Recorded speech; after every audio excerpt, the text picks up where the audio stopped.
नमस्ते दोस्तों, आज सुनिए वरिष्ठ साहित्यकार और लखनऊ आकाशवाणी से संबद्ध रहे प्रभावशाली आवाज़ के धनी श्री नवनीत मिश्र की लिखी हुई कहानी रिश्ते। मेरी ज़ुबानी, मैं हूँ सीमा सिंह। कत्याल टूरिस्ट और राज्य परिवहन निगम की बसें लगभग एक साथ गोरखपुर से करीब 100 किलोमीटर की दूरी तय करके सुनौली बॉर्डर पर आकर रुकीं। बसों के रुकते ही उसमें से टिड्डी दलों की तरह यात्री निकले और जैसे लूट लेने के लिए बाजार पर छा गए। नो मैंस लैंड का छोटा सा भूभाग पार करते ही थोड़ी दूर चलने पर बहरवा का वो बाजार आ जाता है जो विदेशी सामान के लालची लोगों के लिए हमेशा अपनी बाहें फैलाए स्वागत करता सा जान पड़ता है। भारत की खुशहाली को उस पार नेपाल के आम लोग हसरत की निगाहों से देखते। उन लोगों के पास अपना ऐसा कुछ भी नहीं जिसको लेकर वे संतोष कर पाते। उनके पास अपने देश में आने जाने के लिए अपना खुद का रास्ता तक नहीं, वो रास्ता भी भारत से होकर ही खुलता है। उनके पास बस विदेशी सामानों से भरा बाजार है जो उनका पेट पालता है और भारत के लोगों के इम्पोर्टेड सामान के लालच पर टिका हुआ है। उस बाजार की यही विशेषता है कि वहाँ जितना भी पैसा लेकर जाओ कम पड़ जाता है। ज़्यादातर ग्राहक कुछ छोटी मोटी चीज़ें खरीदने के बाद मन मसोस कर अपनी खाली जेबों में हाथ डाले प्यासी निगाहों से सामान देखते रहते हैं और आगे फिर कभी देखा जाएगा कि योजना बनाते हुए लौट जाते हैं। कुछ बड़ी खरीद करने वाले ग्राहक सीमा पर और कभी कभी बस को रोककर रास्ते में ली जाने वाली तलाशी की तबालत से बचने के लिए अपना नाम और पता दुकानदार को नोट करवा देते हैं और सामान के वास्तविक मूल्य से ज़्यादा का भुगतान करके निश्चिंत हो जाते हैं। सामान को सुरक्षित ग्राहक के घर तक पहुंचाना दुकानदार की जिम्मेदारी होती है।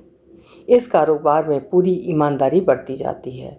उसे भी किसी बड़ी खरीद करने वाले ग्राहक की प्रतीक्षा रहती है। उसका गुलाबी रंगत लिए जगर मगर करता गोरा रंग था और बदन भरा हुआ।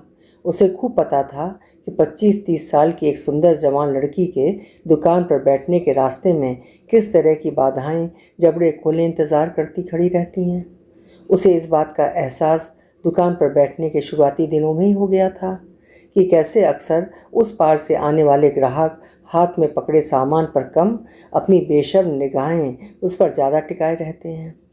दिन भर में कई बार बसों और कारों में भरकर आने वाले ऐसे लोगों को देखते ही वो चिढ़ से भर उठती है। उनकी निगाहों से उसे घिन सी छूटती, एक चिनचिनी सी छोड़ जाने वाली लसलसी आँखें। उसने अपना दुपट्टा कई परतों में करके चारों तरफ कस कर लपेटा और सिरा कमर में खोस कर काउंटर पर आ खड़ी हुई। उसने कनपट्टी पर झूल आई बालों की एक लट को उंगलियों से कान के पीछे जमाया और अपने आप को समझाया कि उसके चिढ़ने से कुछ नहीं होगा। अब ये लार बहाते ग्राहक और ये दुकान ही उसकी मजबूरी है। कुछ तिरछे से बने होंठों की वजह से उसके चेहरे पर मुस्कुराने का सा भाव हमेशा मौजूद रहता है जो उसे और भी कमनीय बना देता है, जिस पर उसका कोई वश नहीं। उसकी वो मुस्कान कभी कभी ग्राहकों को कुछ बेतकल्लुफ़ हो जाने के लिए प्रेरित कर देती है। ऐसे में उसके लिए बड़ी मुश्किल पैदा हो जाती। वो कितना भी अपना चेहरा कठोर बनाए रखने की कोशिश करती, होठों पर जड़ी मुस्कान उसे मन मुताबिक कुछ भी नहीं करने देती। उसके माथे पर सामान्य तौर पर लगाई जाने वाली बिंदी के ऊपर पूजा के बाद की रोली की बिंदी भी लगी हुई थी, जिससे उसके चेहरे पर एक तरह का आध्यात्मिक तेज उतर आया था। उसकी सुंदरता में सात्विक वासना का सम्मोहन था। मुझे इस्तेमाल की जा चुकी बैटरियों की रिचार्ज करने वाले चार्जर की तलाश थी। पूरा बाजार घूम चुकने के बाद लौटने को ही था कि वो चार्जर मुझे उसकी दुकान में रखा दिख गया। चार्जर से पहले मेरी भी निगाह के घेरे में वही आई। सुनिए, ये कितने का है? मैंने शोकेस के शीशे के बाहर अपनी तर्जनी चार्जर के ठीक ऊपर वाले हिस्से पर बजाते हुए पूछा। उसने मेरी तरफ एक क्षण ठिठक कर देखा और कुछ ही देर बाद उसकी निगाहें जैसे मेरे आर पार देखती सी जान पड़ी।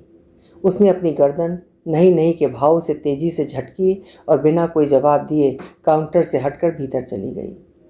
जरा देर में उसके देश के किसी बच्चे ने नेपाली में आवाज़ लगाकर कुछ कहा तो बाहर आई। उसे वो पेंसिल और शार्पनर दिखाने लगी। ये चार्जर कितने का है? मैंने उससे फिर पूछा, इस बार आवाज़ ज़रा ऊंची करके। उसने मेरी ओर देखा। उसकी निगाहों में साफ दिख पड़ने वाला उपेक्षा का भाव था जो मेरी समझ से बाहर था। तिरछे होठों से पैदा होने वाली मुस्कान उसके चेहरे पर थी, लेकिन मेरी ओर देखते समय वो भावहीन सी हो आई। मैं देख रहा था कि पहले देखी खिली हुई मुस्कान अब कपड़े पर पड़ी किसी सिलवट जैसी दिख पड़ने लगी। ये चार्जर, मैंने शोकेस की ओर फिर इशारा किया। क्या बात है, क्या बात? उसने गुस्से और चिढ़ से भरी आवाज़ में पूछा। आप मेरी बात का जवाब क्यों नहीं दे रही? ये चार्जर, मैंने आवाज़ में जरा तुर्शी लाते हुए पूछा, ठीक उसी की तरह चिढ़ भरी आवाज़ में।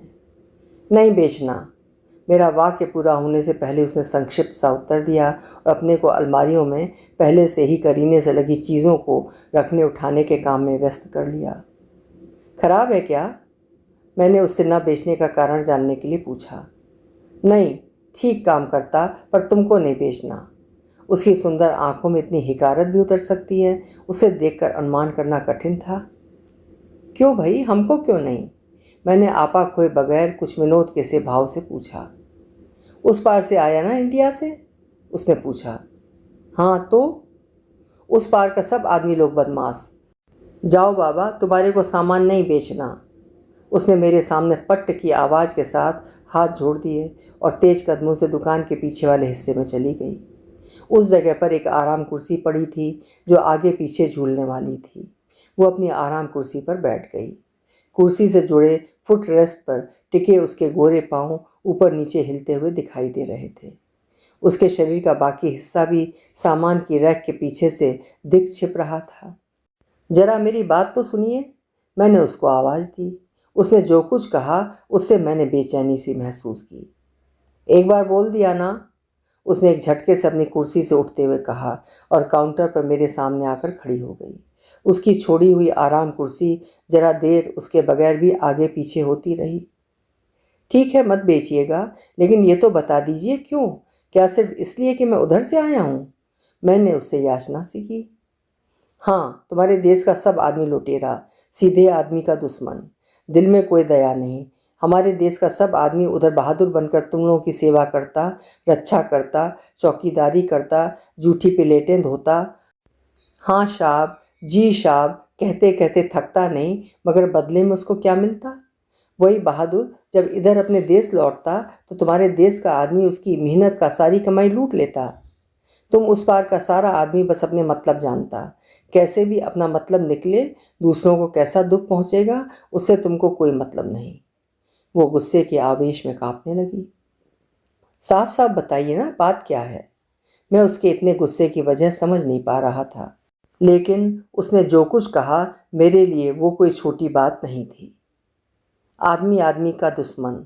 रेलगाड़ी से उतरकर खड़ा होता तो काला कोट वाला हमारे देश के आदमी से कहता, ये तो कुत्ते का टिकट है, इस पर तुम कैसा सफ़र किया, जुर्माना दो। दूसरा काला कोट फाटक पर रोक लेता, सिर पर बक्सा तिरछा क्यों रखा है, जुर्माना भरो। स्टेशन से जरा दूर पर सुनौली का बस लगा रहता, लेकिन रिक्शा वाला बेकार में पूरे गोरखपुर शहर का चक्कर लगाकर घुमाता और हमारे देश के आदमी की सारी कमाई छीन लेता। हम तुमसे नफरत करता, तुम्हारे देश से नफरत करता, तुम्हारे देश वालों से नफरत करता। तुम जाओ यहाँ से बाबा, हम तुमसे बात भी नहीं करना चाहती। उसने गुस्से में हाँफते हुए कहा। तिरछे होठों के कारण बनी रहने वाली मुस्कान जरा देर को गायब हो गई, जैसे कपड़े पर पड़ी उस सिलवट पर गुस्से की गरम गरम इस्त्री चला दी गई हो। उसको इस तरह बोलते सुन उसके देश के कई लोग दुकान पर रुक गए और उसकी बातों के समर्थन में सिर हिलाने लगे। मैं अपने देश के लोगों की तरफ से, काले कोट वालों की तरफ से, रिक्शे वालों की तरफ से और अपने भारत की मिट्टी की तरफ से आपसे माफ़ी मांगता हूँ, माफ़ कर दीजिए। मैंने उसके सामने हाथ जोड़कर सचमुच गिड़गिड़ा कर कहा। मेरी आवाज़ वाक्य पूरा होते होते भरभरा गई। उसके चेहरे पर मेरे लिए करुणा का भाव उतर आया। ठीक है, ठीक है। गुस्से के चढ़ गए उसके मुखौटे पर मेरी क्षमा याचना से दरार सी पड़ी और टेढ़े होठों की सिलवट जैसी मुस्कान अपनी जगह पर वापस चिपक गई, सी दीख पड़ने लगी। लेकिन आपको ये सब कैसे मालूम? आप गई हैं कभी मेरे देश या लोगों ने बताया? मैंने उसे और कुछ कहने के लिए उकसाया ताकि वो अपने मन में भरा सारा गुस्सा मेरे ऊपर उतार ले। मैं रही ना तुम्हारे देश 2 बरस, मुझे अपने साथ ले गया था तुम्हारे देश का वो। उसने कहते हुए शायद अपनी मांग को छूना चाहा, लेकिन अंगुलियों ने लगभग माथे तक पहुँचते पहुँचते अपना रास्ता बदल लिया। उंगलियां इतनी देर में कनपट्टी पर झूल आई लटों की एक लट को कान के पीछे फिर जमा कर वापस लौट आई। अच्छा, तो पियर आई हुई हैं? मैंने कुछ छेड़ने के से अंदाज में कहा। हाँ, उसने कहा और झाड़न उठाकर काउंटर साफ करने लगी। तो चिट्ठी विट्ठी तो आती होगी उनकी?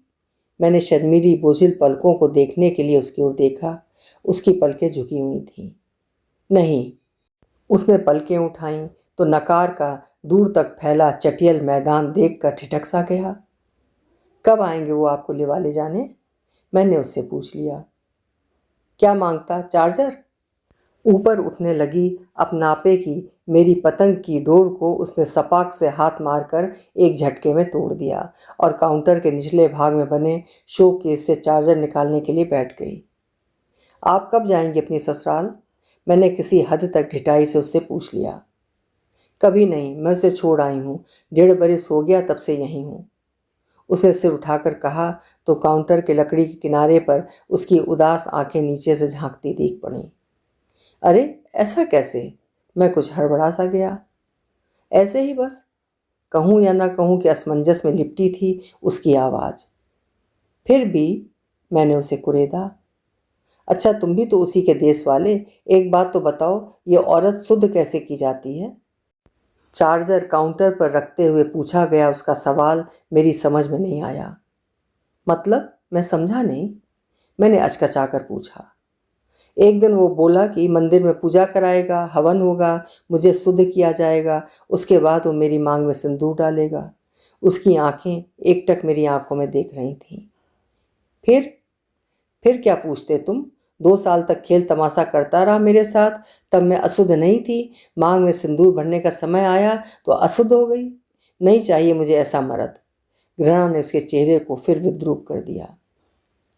जब उसने पूजा हवन की बात की तो आपने उससे क्या कहा? मैंने उससे पूछा कि प्रेम से बढ़कर कौन सा मंत्र होता, चाहत से तेज और कौन सा अगिन होता, मगर वो समझा ही नहीं कि मैं क्या कह रही हूँ। उसने कहा जैसे वो ये सब पता नहीं कब से उस पार के किसी आदमी से कहना चाह रही थी। कहाँ रहता है वो? मैंने उन दोनों के बीच कोई रास्ता निकालने की गरज से पूछा, हालांकि ऐसा कोई अधिकार उसने मुझे नहीं दिया था। नहीं, कोई ज़रूरत नहीं। उसकी तेज, तीखी और चिढ़ भरी आवाज़ ने मेरा प्रस्ताव मुझे लौटा दिया। ज़रूरत नहीं तो एक अजनबी से उसके बारे में इतनी देर से बातें क्यों किए जा रही हैं?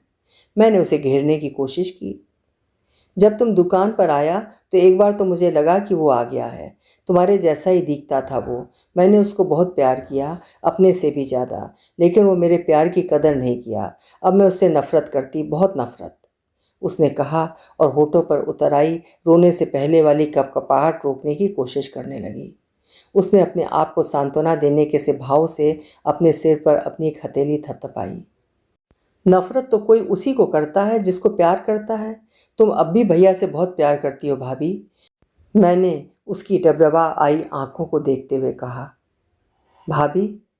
होठों के जुड़ने और अलग होने से मैंने जाना कि वो होठों ही होठों में क्या बुदबुदाई। उसने मेरी तरफ अविश्वास से देखा। उसकी आंखों में बस एक बार पुकार लिए जाने की सदियों लंबी प्रतीक्षा उतर आई। अचानक उसने झपट कर मेरा हाथ अपने हाथों में कसकर पकड़ लिया और ऐसा लगा जैसे 1.5 बरस पुराना कोई कच्चा बांध इतने दिनों तक खारे पानी के थपेड़े सहते सहते अचानक ढह गया हो। अभी आप सुन रहे थे नवनीत मिश्र जी की लिखी हुई कहानी रिश्ते। सच्चे प्रेम में धोखा खाई एक युवती की कहानी आपको उम्मीद है ज़रूर पसंद आई होगी। पसंद आई है तो कहानी को लाइक और हाइप ज़रूर करिएगा। कल फिर मिलेंगे। आपका समय शुभ हो।